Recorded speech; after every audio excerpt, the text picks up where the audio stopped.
started as a field biologist in the research program, working mostly on upland game projects, primarily pheasants. A few people know that. While working for the Wisconsin Conservation Department, Buzz also attended management classes at the University of Wisconsin, and eventually his abilities brought him to the central office, to the Bureau of Research in Madison, where his management skills, intellect, and drive made him the best choice as the director of the new Bureau of Environmental Impact. I don't think there's any greater challenge a new administrator can have than to create from scratch a program to handle entirely new laws and with mostly young and inexperienced staff.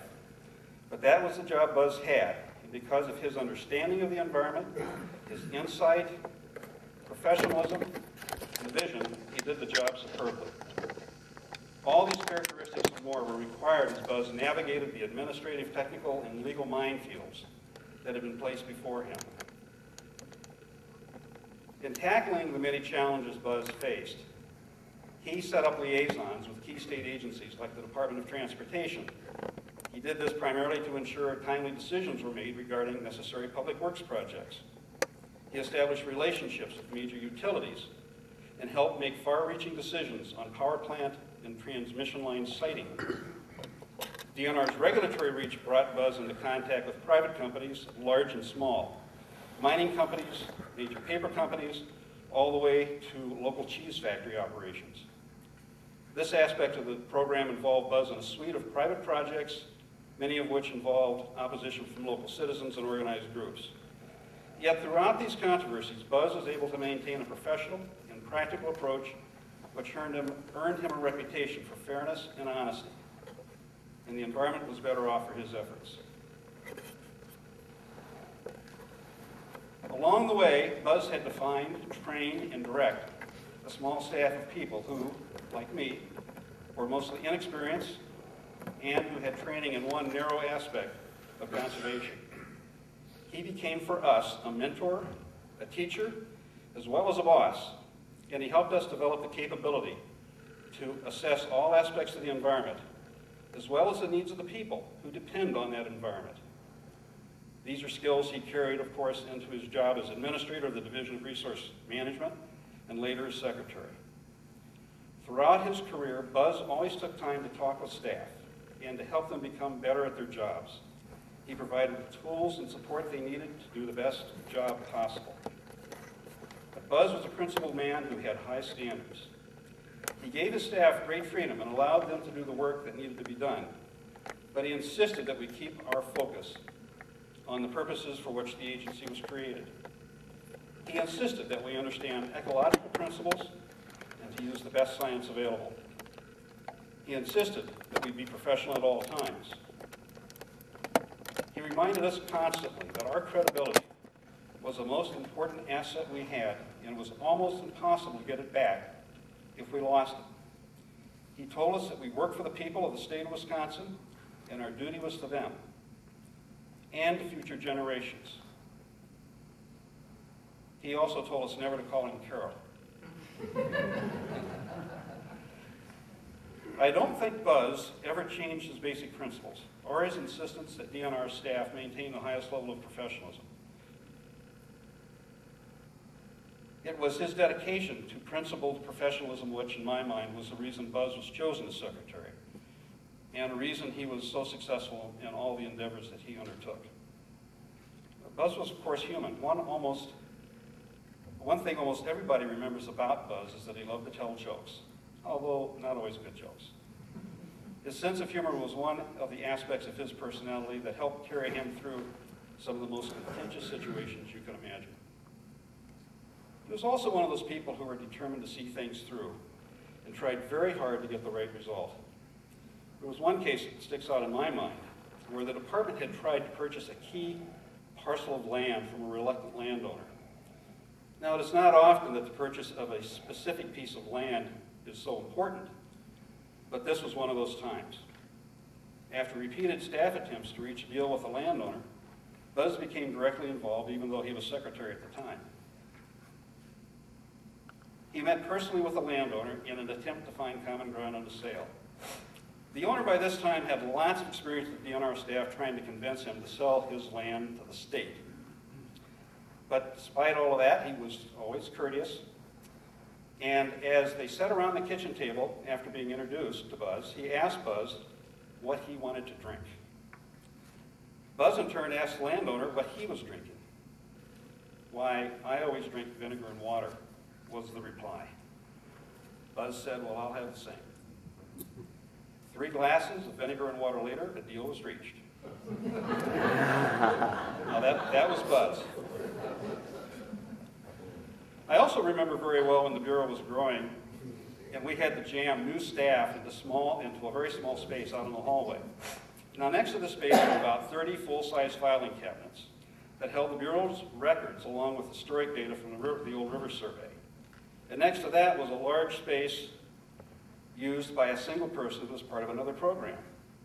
Despite many attempts, Buzz could not get that other program to give us even a few feet of space so that his staff would not be so crowded. So when Buzz came to the office on Saturdays, as he was wont to do, he waited until everyone was gone. He would then move each of those heavy filing cabinets an inch or less down the hallway. He did this week after week until he got at least some of the space he felt we needed. And I don't think anyone ever noticed, except that our staff did, because now they had a little space. They could actually open their doors without bumping into their neighbor. Buzz was also the kind of person that things always seemed to happen to. Like the time he borrowed the secretary's car. Now this was back in the 70s. Les Voigt was the DNR secretary at the time. Les Voigt never loaned his personally assigned car to anyone. But we needed to be in Stevens Point for an important meeting. No other cars were available, and Buzz was able to talk Les into loaning the car. After the meeting was over, we came back to the car and realized the keys were locked inside. At least I did not have to be present when Buzz explained to Les Voigt why a window was busted out of the car. There was another incident, however, that was far more serious. During his tenure as secretary, and somebody just reminded me that they think this may have been the first flight Buzz took as secretary. He flew with staff to a meeting in the department's Twin Beach, which was quite an old aircraft at the time. On the return trip, as they approached Madison, the pilots could not lower the landing gear. Very, very serious, potentially. After trying in vain to get the gear unstuck, only one option was left. The airport foamed the runway, and the plane made a belly landing. Fortunately, the landing was successful and no one was hurt. Buzz never lost his sense of humor about it. He later handed out survivor pins to those who flew with him on that memorable flight. We could have lost Buzz that day, there's no question about it. Everybody was fortunate that it turned out as well as it did. The best thing I can tell you about Buzz Besadny is that he worked hard to maintain and improve the natural resources of the state and to protect the environment. He did his job as well as anybody could have. And he nurtured a devoted staff of professionals that could and have carried out his great work. Thank you, Buzz, for everything you've done. And I want to thank all of you for recognizing Buzz's contributions by inducting him into the Wisconsin Conservation Hall of Fame. Thank you.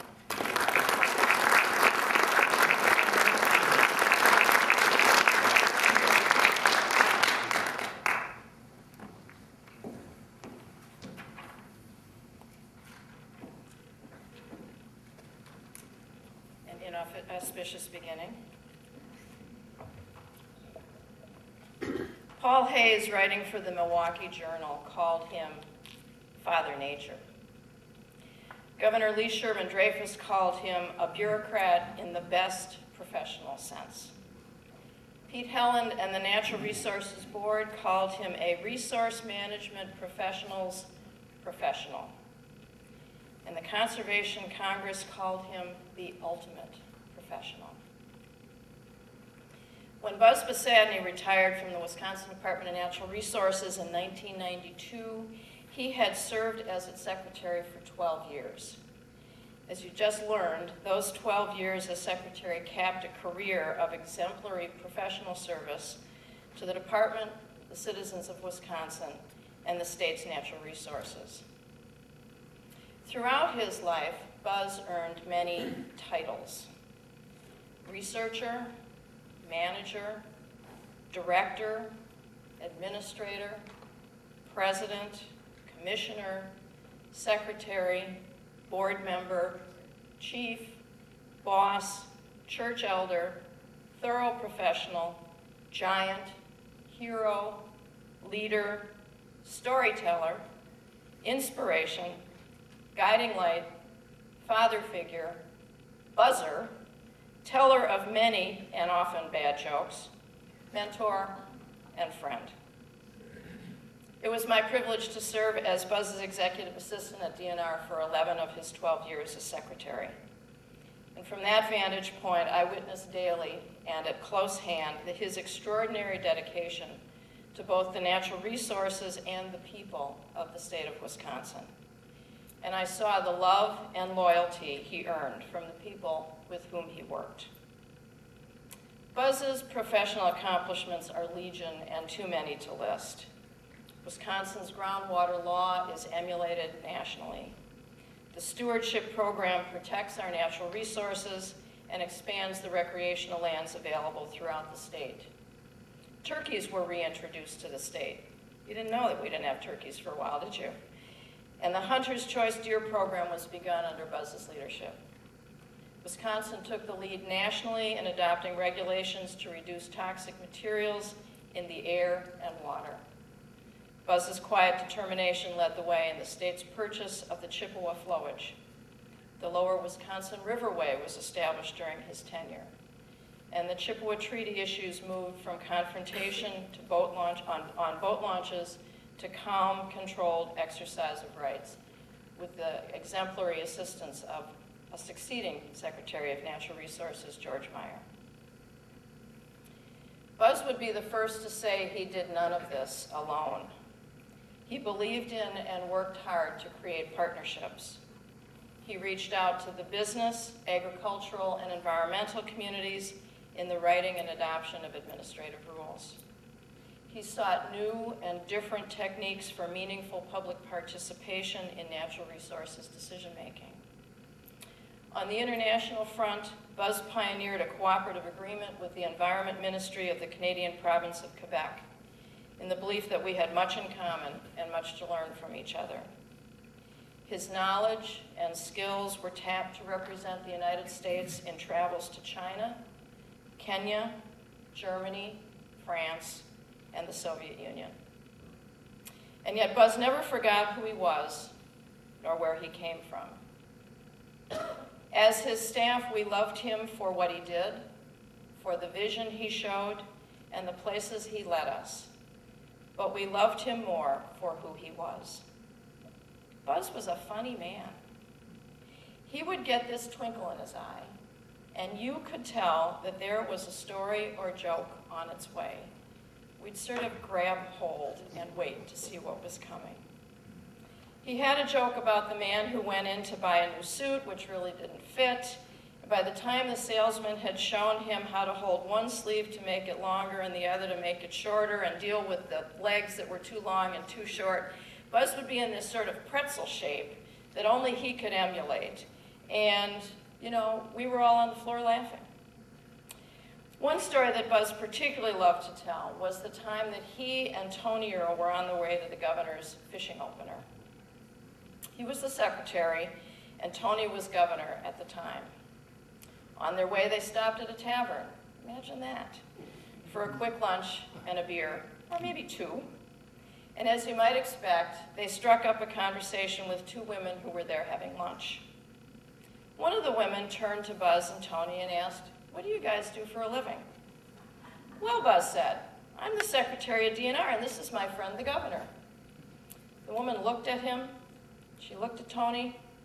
"Sure," she said, "and I'm the Queen of England." "Okay," Buzz said, you've got me. Actually, we're inmates at the local prison, and we're out on Huber privileges. The state trooper will be here in a few minutes to take us back. More chuckles and disbelieving looks from the women. Really, Buzz said. In fact, I'll promise you that at 1 o'clock, a state trooper will walk in through that door. Okay, the women said. A few minutes went by. The clock hands ticked and finally struck 1 o'clock. On the dot, in walked the state trooper. Governor, your car is ready. Buzz said later it was worth 2 days of fishing in the rain to see the looks on those women's faces. If you knew Buzz at all, you know that he loved to do the chicken dance. At the annual holiday party that he threw for the employees, the time would always come for Buzz to dance the chicken dance. He would dance with one or several partners at once, it really didn't matter. And before you knew, the entire room would be doing the chicken dance. On Buzz's 10th anniversary as secretary, we decided to surprise him. Buzz's administrative assistant and right arm, Eileen Trainer, conspired with Jim Huntoon, with us today, the Southern District Director, to get Buzz out of the office. Now, Buzz could be a little suspicious about things like this, and so there had to be some deviousness and cleverness to getting this sort of an escapade underway. So Huntoon planned a driving tour of the various garden spots of the Southern District, and then brought Buzz around to one of the local restaurants, the Naughty Gal, about 12:30. Well, staff had assembled there at noon, all decked out in our plastic chicken beaks. So as Buzz and Huntoon drove into the parking lot, there we all were, with the chicken dance music blaring from the tape recorder in Joe Polisek's car. 100 DNR employees doing the chicken dance, led by Joe Polisek, wearing his head-to-toe chicken suit. Buzz took in the situation at a glance, a mix of delight and disbelief on his face. He leaped out of the car and immediately started to dance with Joe. Buzz's sense of humor and personal humility bound him to people. His straightforward manner and sense of fair play shone through. He connected personally with people wherever he went. Public service came naturally to him. Buzz served the public of Wisconsin not with a sense of entitlement, but with a sense that he was genuinely privileged to be able to contribute. He always took the long view, thinking of future generations and how their interests would be affected by today's decisions. He was not confrontational. He much preferred to find a consensus position if one was available, but he was never afraid to stand and fight hard for what he believed was right. In his professional life, Buzz taught us much about living in harmony with the earth. In his last few years, as he adjusted to and dealt with his cancer, he showed us how to enjoy each day and live it to the fullest. Those of us who worked with Buzz were privileged to know him, to learn from him, to be inspired by him. The list of Conservation Hall of Fame inductees is impressive company. It is made all the more impressive by the addition of Buzz Besadny.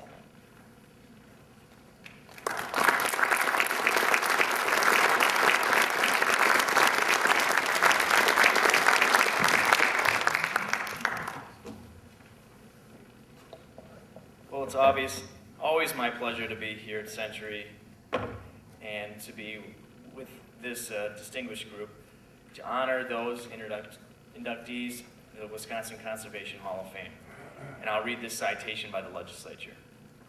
Whereas Carroll D. Buzz Besadny was born August 9, 1929 in Kewanee, Wisconsin, and throughout the course of his life labored passionately and without compromise to ensure that unique splendor of the state of Wisconsin will be enjoyed for generations to come.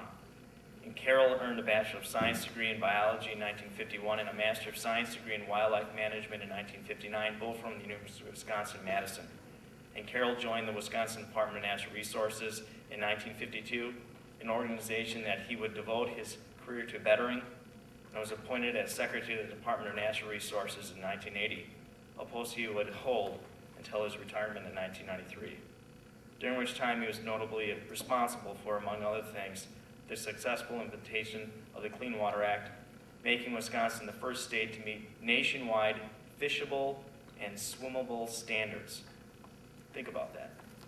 Implementation of the nation's first wastewater compliance management program, and the enactment of the Wisconsin Knowles-Nelson Stewardship Program, which protects natural resources and expands outdoor recreation opportunities for all Wisconsinites.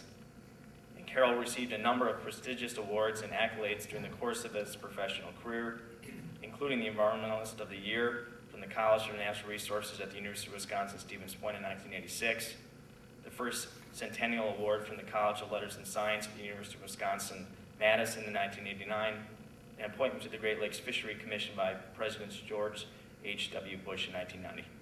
Carroll was lovingly referred to as Father of Nature by the Wisconsin magazine of the Milwaukee Journal in 1988, a nickname that stuck with him for the rest of his career and came to represent his unwavering dedication to conservation and public service. And Carroll is a 2008 inductee into the Wisconsin Conservation Hall of Fame. Now, therefore, Senator Julie Lassa and I, on behalf of the state of Wisconsin, hereby honor Carroll D. Buzz Besadny for his lifelong appreciation of wildlife and his dedication to ensuring that Wisconsin residents will continue to have the privilege of enjoying all pristine natural resources for generations to come. Signed this day at the state of Wisconsin State Capitol. Thank you. Yes, I'd like to call on Buzz's daughter, Barbara Raber. Thank you, Representative Malewski.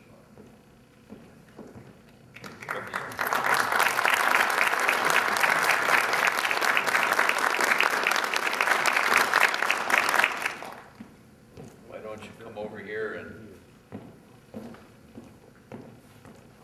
help me reveal the plaque for your father.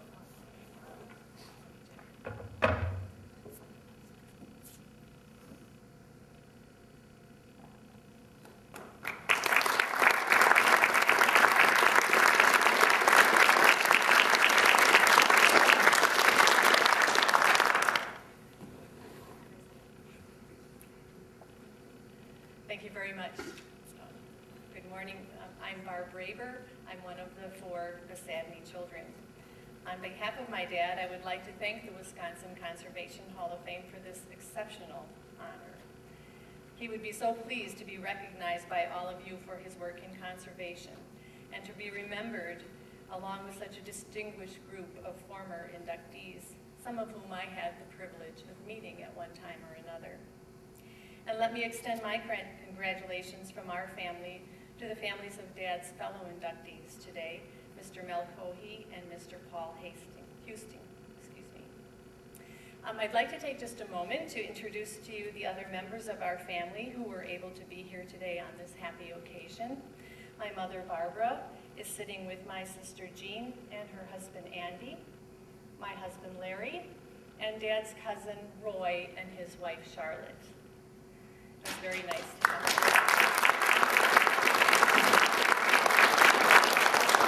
And thank you to Mr. Druckenmiller and to Linda Bokert for saying such kind words about my dad and such wonderful tributes. It was really fun to hear those stories again. Those were stories that I've heard before, but I never get tired of hearing those stories about Dad. As you heard this morning, my dad displayed a great love for nature and a deep respect for the environment. And he passed these along to each of us in our family. I remember very fondly going out into the fields of southern Wisconsin with my dad when he was a research biologist to put bans on birds. I remember walking with our family in the woods of Devil's Lake State Park and listening to him identify the trees and the wildflowers for us. I remember exploring the Nevin fish hatchery and marveling with him over all the fish there. In my adult life, my happiest moments are at our small cabin in the North Woods of Wisconsin. Today, each of Dad's 4 children and his 5 grandchildren carry on his love for the outdoors, each in his or her own way. And I'd like to take just a minute to tell you a little bit more about who my dad was as a person. You've heard a lot about who he was as a professional today, and a little bit about who he was as a person. He's remembered for his unassuming manner, his ever-present humor, and his kind spirit.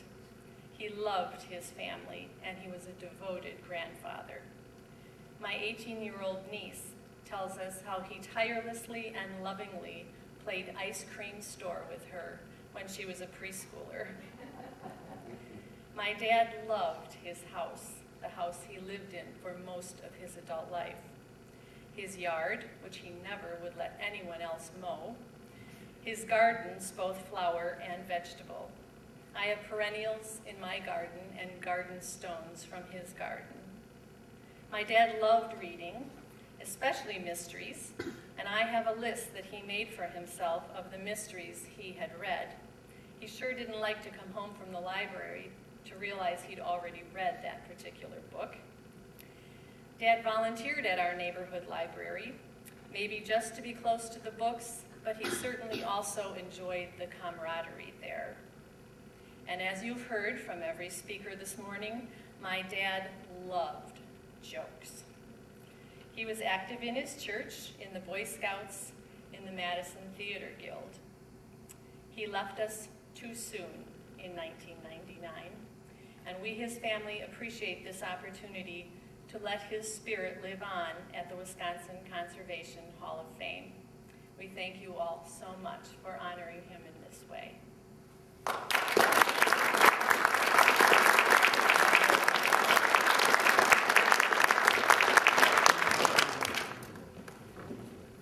Thank you very much. The plaque, as well as the others, will be hanging in the Hall of Fame gallery, which is at the Schmickety Reserve Visitor Center, just a very short distance from here. And you're all, of course, invited to stop by there on your way home after lunch.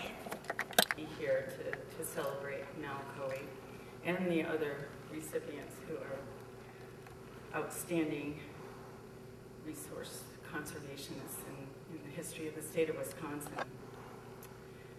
When I started in Wisconsin as state conservationist in 1994, Mel Coey was the first of the many retirees dedicated to their jobs and that they had in the Natural Resources Conservation Service, most of them in the Soil Conservation Service, and some in the Soil Erosion Service, which was the original agency name. Over the years, we developed quite a relationship, but it wasn't until the last year of Mel's life that I really got to know him, because we came to work together on a project that he had asked the chief of our agency, Pearlie Reed, to do, and that was to celebrate the 120th birthday anniversary of the first chief of our agency, Hugh Hammond Bennett. Mel had worked with Hugh Hammond Bennett for 18 years. The chief was Mel's direct supervisor. He would always talk about Hugh as the unrecognized father of conservation, and wanted to make sure that our employees now knew Hugh Hammond Bennett and his legacy as we went into the next century. So in 2000 and 2001, for a year in planning, Mel would come into my office with his brown bag lunch, and my assignments, which would be either handwritten or typed on one of those old typewriters where every other letter you couldn't read too well because it had been fuzzed out from overuse. I found out later on that it was the typewriter he had his whole career when he gave me a copy of the play that he wrote for Coon Valley, which is a story I'm going to relate to you a little bit. That Mel was where he was first in his career. He had 2 degrees from Purdue, and then he came to Madison to get his PhD. And it was there that he became part of the Coon Creek watershed demonstration project. And we have some photos that are going to be kind of rolling behind me of that project, which was carried out in 1933. He became one of the 7 staff who were assigned to this project, and they supervised a crew of civilian conservation corps boys up in Vernon County. And he lived in the village of Coon Valley in an apartment during this time. Hugh Hammond Bennett selected Coon Creek Watershed as one of 30 watershed demonstration projects, as he was chief of the Soil Erosion Service, and this was his first venture to set forth out on the land demonstrations of how to control the severe soil erosion that was occurring throughout the country during the Dust Bowl days. He chose Coon Creek Watershed as the first project because he respected the director of the La Crosse Soil and Water Experiment Station, and his name was R.H. Davis.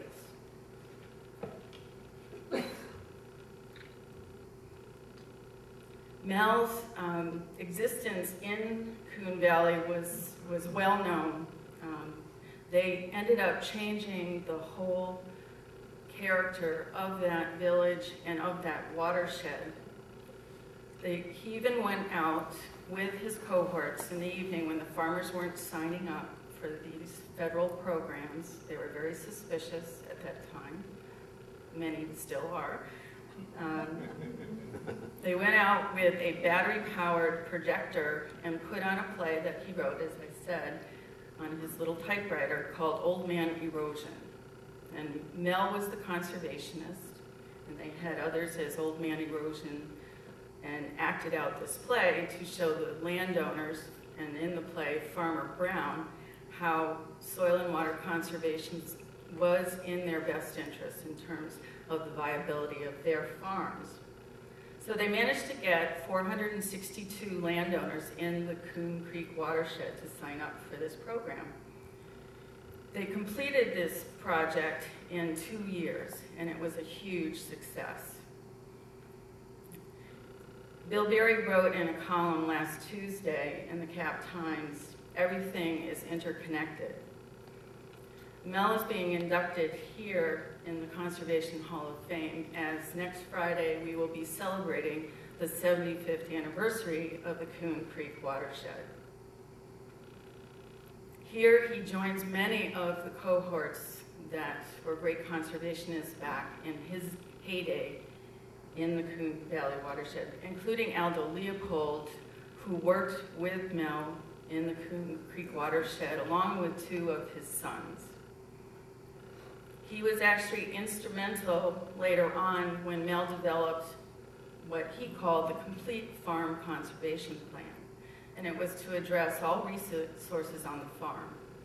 And for that, he enlisted 6 disciplines: soils, agronomy, engineering, forestry, economics, and wildlife ecology. And wildlife ecology wasn't there until Aldo Leopold arrived on the scene and exerted his influence on Mel's conception. Mel also examined the relationship of slope and land and its effect on soil erosion, and he often talked about how farmers tended to profit on the opportunities during the World War I by buying more land and animals and expanding their operations. And then when the war ended, they still had the same taxes and expenses, so in order to keep the farm, they started buying more animals and grazing farther up on the slope. And he would always say, war is hard on soils. Mel spent several stints in various positions at our national headquarters. He traveled to Central Europe for a year to study natural resource conservation. He did a brief stint at Harvard to establish the Katir School for Public Administration as a consultant. He returned to Wisconsin in 1945 in Milwaukee, where he was an assistant regional conservationist, and then he was a regional economist for 9 states. He retired in 1965 after 32 years, and he went to his 150-acre farm in Fitchburg, and as he described, he became extremely bored after about 9 months, and then proceeded to go enlist his consulting skills with various entities, the Department of Natural Resources, so here's a connection here today. He also was a consultant to the state of Kentucky. And in 1970, he was senior economist consultant for the United Nations Food and Agriculture Organization. And here I want to close by asking Richard Bry, who's a very good friend of Mel Coey's, to relay a little bit of another interconnected event that happened between him and Mel, which ties together the beginning of Mel's career and the end of Mel's career. Richard?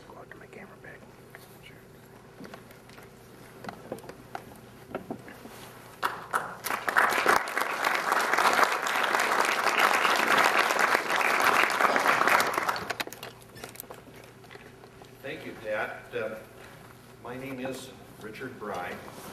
I've actually been a resident of Middleton, Wisconsin for over 30 years, but my background leads me back to Coon Valley, the Coon Creek watershed. My home farm, where I was born and raised, is actually surrounding the current roadside historical marker that commemorates that particular project. I also had a son who came here to Stevens Point, and in 1995, he received what was referred to as the Melville H. Cohey Student Leadership Conservation Award. At that time, I didn't know Mr. Cohey because we just simply hadn't crossed our paths. But as a result of that scholarship, I took it upon myself to find out who was this nice gentleman who lived down in Fitchburg, just south of Madison, who gave out this very substantial scholarship to my son. And after a few contacts, I found out that Mel Cohey had indeed been one of the instrumental individuals in planning the Coon Creek watershed project. So I had a chance to then meet with and develop a very close relationship with Mel. But our paths had actually crossed a long time before Mel awarded this scholarship to my son in 1995. As Pat had indicated, Mel retired from the Soil Conservation Service in 1965. At that time, there was a war that was developing in South Vietnam. I happened to be, at that time, a student at the University of Wisconsin in Madison, in, of all profession, agricultural economics, same as what Mel had worked in. Well, as it turned out, when I graduated, I was primed for the draft, decided not to go that route, do my duty, and I was, after a long period of time, after a lot of work and a lot of tests, I was inducted into the Intelligence Corps. This was a new department within the Department of Defense, and after having gone through training, was sent to, of all places, of course, South Vietnam. In my capacity, I was sent into the Central Highlands to do an assessment study to develop a new advisory intelligence program with the Vietnamese. It was my requirement to go up there and develop what we refer to in the intelligence community as a cover program to allow American or American individuals to be able to go up there and work undercover and have a plausible reason for being there other than the fact that we were actually developing an intelligence network with the South Vietnamese. Well, I dropped into one of the provincial headquarters in the Central Highlands and found out that as soon as I got there, I saw that the Vietnamese were working on a major project and were plowing up and digging up, including hillsides up there. And this brought me back to my home farm and some of the projects and programs and techniques that I had learned as a result of the Coon Creek project. My immediate step was to talk to a couple of the foremen in that project in the Central Highlands and ask them what were they doing. What they were doing was expanding a vegetable production project in Vietnam. Not only for production of vegetables to feed the upcoming influx of American troops, but also to improve the diets and improve the economic conditions for the people in that area. Well, great. Since they were starting to dig up some of the side hills that were really quite steep, I suggested to them that they employ several soil erosion techniques that would prevent washing the soil down into the lower areas. And because of a couple of these suggestions, I had the opportunity then to become the individual who was known as the agricultural vegetable production advisor in that area as my cover. But my true mission in that area was to become the senior advisor to our intelligence operations network for the entire Central Highlands of South Vietnam. Well, I didn't know who was responsible for making that suggestion until many years later, after I had a chance to develop a relationship with Mel. And one day, on the occurrence of Mel wanting to go over to Ames, Iowa, to a national stakeholders conservation conference, he asked if I would drive him over there. In his later years, he just didn't want to drive, but he really wanted to go to that meeting. So I said, Mel, I'd be glad to. 4.5-hour drive over there, and we ended up talking about a lot of minor items about chit-chat. And I thought, I'm going to just tell Mel about this circumstance that I was involved in South Vietnam, and based on his involvement with the Coon Creek Project, thank him personally for what I had been able to learn about soil conservation projects and techniques that literally saved my life as an intelligence officer in South Vietnam. I relayed this to him, and for the first time in my life, Mel didn't have an answer for me. Mel was silent. For the longest time, we drove down the road in silence. I took a glance over to him, and he'd taken his glasses off, and he was wiping his eyes. I didn't say anything more, and he let out a sigh, and he says, Bride, would you like to know the rest of the story? Yes. What story? And so he proceeded to tell me details about how in early 1966, after his retirement, he had taken on a consulting position with the United Nations Food and Agriculture Organization as an agricultural and economic assessment person who was given the task of coming up with ideas and programs that the United States could use to help to win the hearts and the minds of the people of South Vietnam. And he said, you know, just out of the clear blue sky, I looked at this area in the Central Highlands.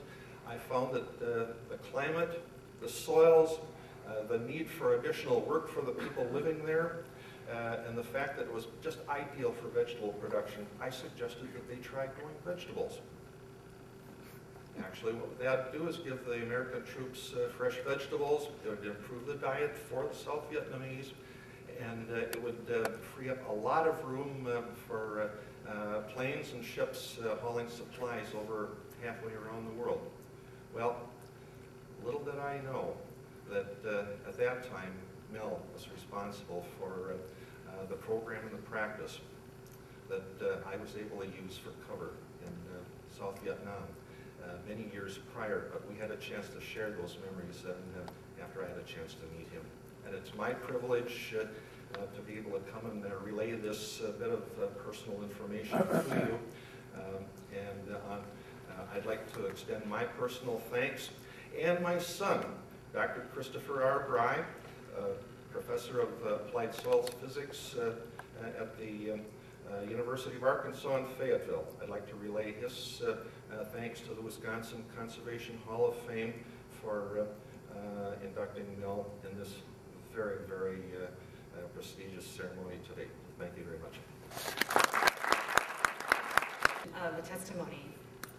I have so enjoyed reviewing Soil and Water Conservation Society historical documents.